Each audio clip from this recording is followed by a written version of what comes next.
Well, that big smile that's over on the other side of the veranda here from me. By the way, we're at the Nile porch today.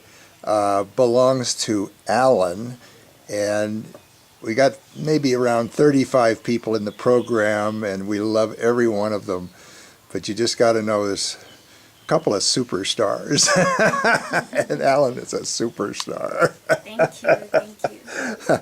Alan is studying civil engineering. She's finished, by my count, 4 semesters of her civil engineering program at UCU, and learning lots of interesting stuff. So Alan, introduce yourself and tell us a little bit about your school. Oh, my name is Nambi Allen. I am in year 2 at Uganda Christian University doing civil engineering. My university is a Christian related university. That's why we call it Uganda Christian University. I believe it's the best university in the whole of Uganda because it teaches a person right from discipline, then it goes to stewardship, it goes to intelligence, then it goes to it teaches everyone the whole person, religion, how you conduct yourself, and then come to education. It's really key because when you go out there, it is really published well. Uganda Christian University students are the best students ever because they're God-fearing and they are trained how to relate with others and how to conduct themselves. So I not assuming, but it's the best university in Uganda. Okay, so tell us about civil engineering studies. Oh, civil engineering studies is it's really a nice course to do. I particularly thought I was just going to do a few things that I thought because I didn't know what exactly civil engineering was, but all I thought was to do the roads and maybe build houses. But it's too wide. Okay, we do the environment. We know how to. We do environmental related things. We know how to. I can just look at somewhere and then I start. I start judging whether it's really a nice environment planning or it's not. We do the urban planning, we do so many things, everything to do with environment and building, things to do with development, like generally development, because it's really wide. You can do electricity, you can build roads, you can build houses, you can do environment, just conserving the environment, or you can do water, how to pump it, how to clean it, and then maybe how to do water and sewage, like how the two goes, and then how best we can protect the sewage or waste not to contaminate the soil or the water. Basically, it's just to help people. So when I think of a civil engineer, I think of somebody who builds things, designs things to be built. They design buildings, they design roads. Is that something that interests you, or is building part of what you would like to do? Oh yes, I love the building and then the water. And the water? How to connect the water, how to pump it, and then with the building too. So I want to be able, by the end of my 4th year, I want to be able to build a house and then connect the water. Though I cannot have too much into what I need, but then maybe if I go for masters, I can be able to maybe broaden it to maybe structures, because I'm at degree level. We study about structures, how to build it, how to maybe put up the struts, put up the roofs, and maybe how to make it stronger. But nevertheless, it's still hope. Okay. Well, when we come to Jinja, which is where we are now, we drive across the dam on the old road, right? Yes. But you can look off to the right and you can see the new bridge. Oh yes, I did. Does that interest you to look at that new? Very, very interesting. Very interesting. While at school, I did not get a chance to come and see it, but then my friends had a chance to come and see the bridge, and then they see the material used, and they're really very nice materials used. But then we don't have them in Uganda, but then they were just imported. So they're very strong materials to use, and I think the bridge is going to last for quite a lot of time. Now, one of the big entities that's investing in Africa, particularly in things like that, are people from China. Are they involved in this dam at all? Oh yes, they are. It's a number of companies. We have China, even we have Ugandans working on them, but then the material is from China, and then the professor, the contract, actually the contractor is Chinese company. So how do the Chinese companies talk to people in Uganda? What language do they use? Do they use English? Yeah, they use English They because use, all right, so the people who come from China speak English. if you a little English, but A little they always English. they always have translators. Okay, always have translators. All right. Because you don't speak Chinese. No, that's not Chinese. It's very hard. All righty. So you seem to be very, very happy. Oh yes, I'm so excited and overwhelmed by everything here. Okay, coming to the nail porch was, it was more than a dream I ever thought. No, tell us about your experience here in Ginger, because we started out yesterday, and Uncle Fred came by with the van, right? Nice van, huh? Yes, Yeah, very nice. we didn't have to be all crammed in. Everybody had a seat. So tell us about yesterday. Oh, yesterday was a very nice day. I mean, it's such a memorable day in my life. We got to the gym. Okay, all the way the trip was so good. Though I slept most of the way, and then we got to the nail porch. It was so interesting. The food itself was so good. I had the pork ribs and there's so many. I was so afraid I couldn't finish them. But it was so nice. So we went swimming. That was so interesting. Teaching us how to swim. The directors were so good and patient. So you had two instructors. You had Johnny, and who was the other one? And Edwin. Edwin, Yes. okay. And they were both pretty good, right? Yes, very nice trainers. Because it seemed to me like they were really making sure you didn't get into dangerous situations or anything like that. Okay. And so what was it like trying to learn how to swim? Oh, it was nice. It wasn't my first time in the water. I've been in the water several times, but I never thought of learning how to swim. Because I've always imagined myself drowning, and I didn't want to get into that point. But then yesterday I gained confidence and I was ready to swim. So Okay. slowly by slowly, I started with a floater on, and then with time we got the floater off, and then we started Yeah, swimming. no, let me just, what you just said, people at home are not going to get it. You took the floater off. Yes. That means this, what we would call a life jacket. Yeah. In other words, you learn initially with a life jacket on, and then eventually you get enough confidence that you take the life jacket off and try to swim on your own. That's kind of scary, Yes. because you But- can sink to the bottom.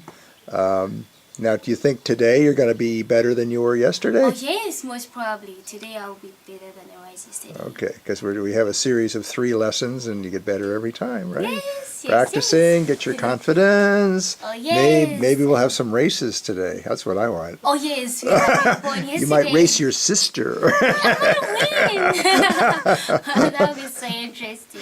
Okay, And then we had to go to the source of the Nile.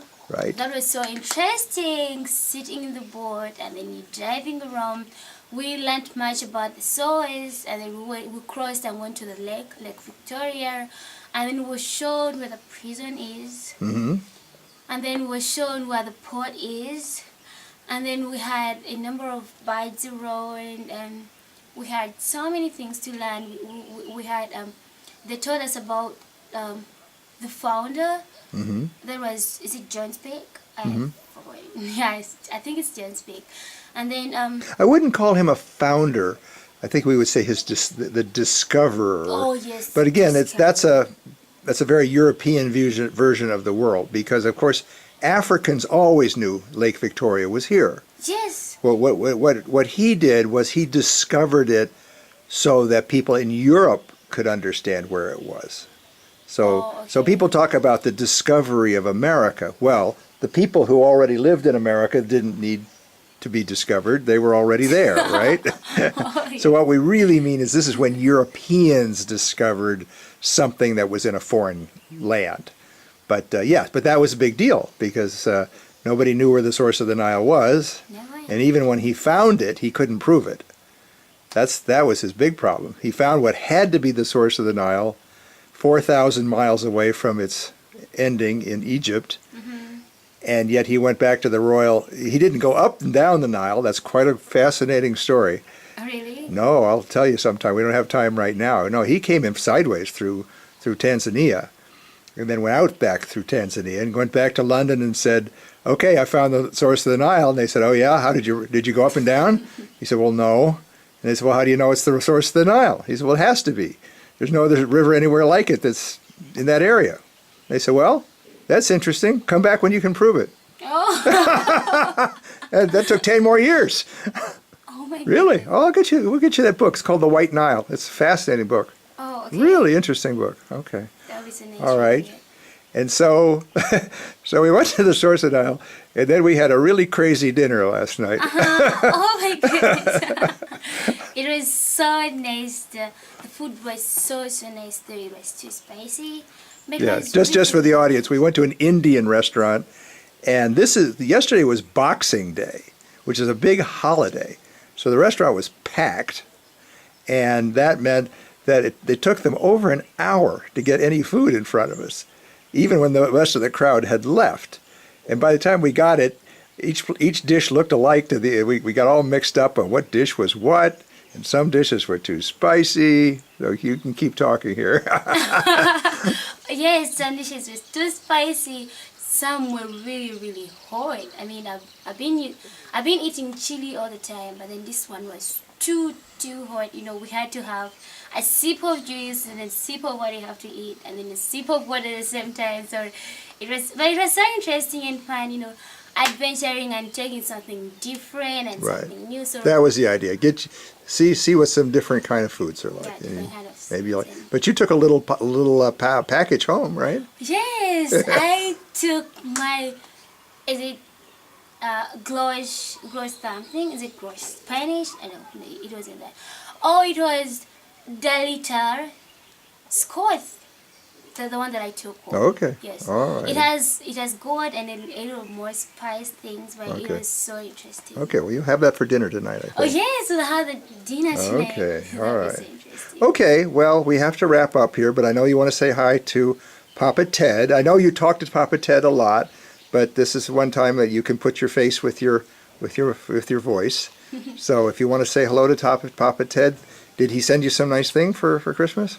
Oh yes, they sent several because I'm pretty sure it's Mom who chose them. Oh. Mama Gina, yes. I don't know, Okay, Ted. maybe I they don't did- know. maybe they Ted does a did lot of that choose- himself. I know that Okay. for a fact. But Mom, they were together. They told me they were together choosing. Oh, okay. Yes. They bought Well, me thank you, Mama so Gina. many- Yes. There were several of them, and they were so nice. The earrings, the necklaces, and the clutches, and so many of those very nice things to Okay. have for Christmas. Yes. Okay. So you want to say hello to Papa Gary and wish everybody a Merry Christmas after the fact? Or you can say Happy New Year. You can say Happy New Yeah, Year. Happy New Year because Christmas is gone. But I can still say Merry Christmas and I prefer saying 18. To Papa Gary, it's just a pleasure. You know, at first before I met Papa Gary, I thought the world was just curving around, and I thought, you know, okay, it's something I never thought that maybe I would have a future in life. Because when I was still young, we used to have, actually I should say we had nothing. Because the only thing that we had was maybe school fees, and that was provided by Musumba, Pastor Stephen, before his death. May his soul rest in peace.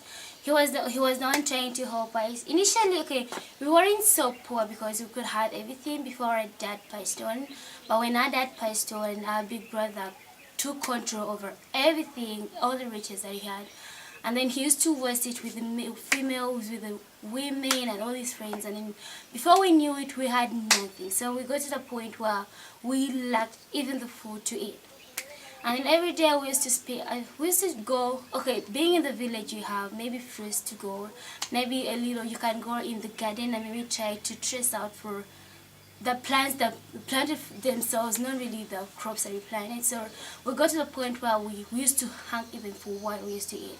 I mean, we didn't have school fees, we didn't have anything to eat, but only by the grace of God, we used to find few or times when you don't have food, you go for fruits. But then I think we just had the grace of God, and then we meet Pastor Steven, and then we meet Papa Gary, and before we knew it, we have Olive Branch Ministries, and they've really molded us into very important people. First of all, you gave us confidence to stand like humans, to stand like people, because some of us had lost confidence. We even didn't ever thought I would ever leave, or would ever be appreciated, or would ever be people. I personally, I never thought I would even ever step here. Something I've been hearing over, and I'm thinking maybe it's for those people who are meant to be. Maybe I'll never be there. What would I even have in life? It's like when you have nothing. We develop fear, we lost courage. But I thank you so much, Papa Gary, because he was the beginning to everything. And then it comes down to Papa Scott and Mama Cassandra, who, made a connection to dad and mom. That is Mama Gina and Papa, Papa Rissy, Ted Rissy. And, ever since I met Papa and Mama Gina, I think there was the turning point of my life, because things changed. I gained confidence. The fact, when someone tells you I love you, at times people say it's just a word, but it means a lot to someone's life, because I think Papa is the first person to tell me I love you. And I ever thought, maybe he's just kidding. I doubt he loves me, because I thought I would never be loved or appreciated. But, they first instilled love in me, and then, they showed me that they loved me and they're willing to do everything for me. That gave me courage. Even in school, actually, I never thought I would even be a receiver engineer or something important. But they instilled love in me, and they gave me confidence. Even right now, even if I stand, I say I have a mom and dad, and I have friends or people who love me. Even when things don't go right, I could still give thanks to God. At least I have the parents who care about me. And that has made me grow into a person I never thought of, and it made me fall in love with everything around me, even God himself. That's when I started believing that God existed. That's when I started believing that, it's never too late or too early. Whatever you're going through, or in every challenge, there's still going to be an end to it, and you'll have everything perfect for you. So ever since that time, I've been struggling. Maybe, at times then it have to be that maybe your life is going to be perfect, much as I have these people who love me. But sometimes I sit down and I wonder, why were these people for all this long? Where was God by the time we suffered? We didn't have anything to eat. But I still thank God that it was never too late when he found me, and then he showed me the way, and then he gave me these people who changed my life, who loved me, who are willing to go for me. Because at times I sit down and I look at people who have got parents. Some are really rich. I studied with people who are rich, people who have got mansions, people who have got cars. And then I'm thinking, if only I can finish my tuition just before I get to campus. And people are struggling with tuition. I just give the glory back to God. And it's not by my making, or I'm not the best person, but it's just the grace of God. And I really thank God for all of you. I love you so, so much. Even the ones I've not mentioned, I have Mama Cassandra, I have Mama Mills, she loves us so much. I have Mama Sharon. We have all those people. I've got all the people who came. We have Papa John and Mama Polly and everyone. I love you so, so much. I cannot mention everyone, but I love you so, so much. You mean a lot to us, and my family. I'm so thankful and appreciate every single thing that you take and sacrifice just to have us happy. We love you, and we thank you so, so much. I love you.